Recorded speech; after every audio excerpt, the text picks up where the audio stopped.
तो 2025 में online GST registration, क्या ये प्रोसेस थोड़ा मुश्किल लग रहा है? देखिए, घबराने की कोई बात नहीं है। इस पूरी जानकारी के साथ हम इस सफर को इतना आसान बना देंगे कि पहली ही कोशिश में अप्रूवल मिल जाए। अगर जवाब हाँ है, तो आप बिल्कुल सही जगह पर हैं। ये सारी जानकारी खास तौर पर इसी काम के लिए ही तैयार की गई है। चलिए सीधे काम की बात करते हैं।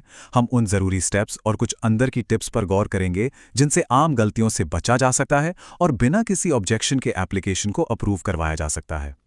ठीक है, तो सबसे पहले और सबसे जरूरी स्टेप से शुरू करते हैं, तैयारी। एक बात याद रखिए, अगर सही डॉक्यूमेंट्स पहले से तैयार हैं तो समझ लीजिए आधा काम तो वहीं हो गया। तो एप्लीकेशन शुरू करने से भी पहले इन जरूरी डॉक्यूमेंट्स को एक फाइल में जमा कर लीजिए। पैन कार्ड तो चाहिए ही चाहिए, और हाँ, ये पक्का कर लें कि आधार कार्ड एक एक्टिव मोबाइल नंबर से लिंक्ड हो, क्योंकि सारे जरूरी ओटीपी उसी पर आने वाले हैं। अच्छा, बिजनेस एड्रेस का प्रूफ।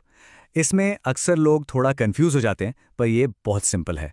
अगर जगह आपकी अपनी है तो सेल्स डीड सबसे बेस्ट है, लेकिन अगर ये किराए पर है या किसी की सहमति से आप इस्तेमाल कर रहे हैं तो एक नोटरी वाला डॉक्यूमेंट, मतलब रेंट एग्रीमेंट हो या कंसेंट लेटर, वो बहुत ज़रूरी है।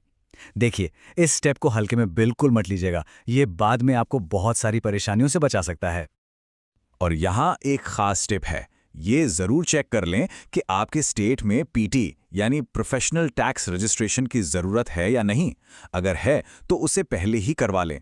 ये आपको डिपार्टमेंट की तरफ से आने वाले सवालों से बचाएगा और प्रोसेस को भी तेज कर सकता है। ठीक है, डॉक्यूमेंट्स तैयार हैं। अब हम जीएसटी पोर्टल पर अपना पहला कदम उठाने के लिए पूरी तरह तैयार हैं, एक टेम्पररी रेफरेंस नंबर यानी टीआरएन बनाना। यहीं से आपकी एप्लीकेशन की ऑफिशियल शुरुआत होती है। बस कुछ बेसिक डिटेल्स भरनी है, ओटीपी से वेरीफाई करना है और बस आपका टीआरएन तैयार है। इस नंबर को संभाल कर रखिएगा, पार्ट बी भरने के लिए इसकी जरूरत पड़ेगी। तो यहाँ एक बहुत बड़ी बात है जिसे याद रखना है, हमेशा हमेशा टैक्स पेयर वाला ऑप्शन ही चुनें। बहुत से लोग गलती से ई कॉमर्स चुन लेते हैं, जो असल में अमेज़न या फ्लिपकार्ट जैसे प्लेटफॉर्म्स के लिए है, उन पर सामान बेचने वालों के लिए नहीं। ये छोटी सी गलती आपकी एप्लीकेशन को शुरू में ही पटरी से उतार सकती है। टीआरएन मिल गया, बहुत अच्छे। अब आते हैं मेन एप्लीकेशन फॉर्म पर, यानी पार्ट बी पर। यह थोड़ा लंबा लग सकता है, पर चिंता की कोई बात नहीं। हम सबसे जरूरी हिस्सों को एक एक करके आराम से देखेंगे। यहाँ पे बेसिक बातें सही करना बहुत जरूरी है। ट्रेड नेम, मतलब आपके ब्रांड का नाम। अगर आप अकेले ही बिजनेस चला रहे हैं तो प्रोप्राइटरशिप चुनें। और हां, शुरू में कैजुअल टैक्सेबल पर्सन और कॉम्पोजिशन स्कीम, इन दोनों ऑप्शंस को डिसेबल रखना ही सबसे सेफ है। ये एक बहुत ही बढ़िया सलाह है। हमेशा वॉलंटरी बेसिस सिलेक्ट करें। ऐसा करने से आप उन फालतू के सवालों से बच जाते हैं कि आपका टर्नओवर थ्रेशोल्ड पार हुआ है या नहीं, और इससे प्रोसेस बहुत आसान हो जाता है। एक और बहुत काम की टिप, हमेशा आज की तारीख का इस्तेमाल करें। यह आपकी एप्लीकेशन को बिल्कुल सीधा और सरल रखता है और आपसे किसी भी पुरानी एक्टिविटी का कोई सबूत नहीं मांगा जाएगा। अब हम एप्लीकेशन के उस हिस्से पर फोकस करेंगे जहां सबसे ज्यादा गलतियां होती हैं और ऑब्जेक्शंस आते हैं, प्लेस ऑफ बिजनेस टैब।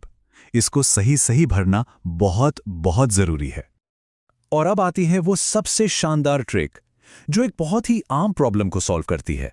देखिए, पोर्टल पर फाइल साइज की लिमिट अक्सर सिर्फ 100 केबी होती है, लेकिन अगर आप अदर्स और फिर लीगल ओनरशिप डॉक्यूमेंट चुनते हैं तो आपको सीधे 1 MB की लिमिट मिल जाती है। इसका मतलब आप सारे डॉक्यूमेंट्स को एक अच्छी क्वालिटी वाली PDF में मिलाकर आराम से अपलोड कर सकते हैं। बस हम लगभग आखिर में पहुंच गए हैं।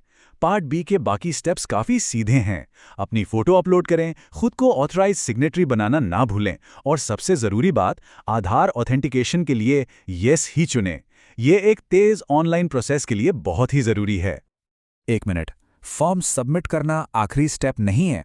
इसके बाद जो आधार वेरिफिकेशन होता है, असल में वही एप्लीकेशन प्रोसेस को पूरा करता है। तो एप्लीकेशन सबमिट हो गई, अब क्या? आगे 2 रास्ते हो सकते हैं। एक है पूरी तरह से ऑनलाइन, और दूसरे में आपको खुद जाना पड़ सकता है। देखिए, ज्यादातर मामलों में तो ईमेल पर एक लिंक आ जाएगा जिससे ऑनलाइन वेरिफिकेशन हो जाएगा। लेकिन अगर सिस्टम को कोई भी गड़बड़ लगती है तो आपको जीएसटी सुविधा केंद्र जाकर बायोमेट्रिक वेरिफिकेशन करवाना पड़ सकता है। इसलिए बेहतर यही है कि दोनों सिचुएशन के लिए तैयार रहा जाए।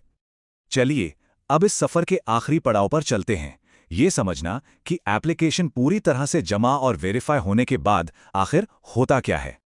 आखिर में इन 3 में से कोई एक नतीजा आएगा। सबसे अच्छा है अप्रूवल, जिसमें आपको तुरंत अपना जीएसटी नंबर मिल जाता है। अगर कोई ऑब्जेक्शन आता है तो आपको उसका जवाब देना होगा, और अगर एप्लीकेशन रिजेक्ट हो जाती है तो बदकिस्मती से आपको पूरा प्रोसेस फिर से शुरू से करना पड़ेगा।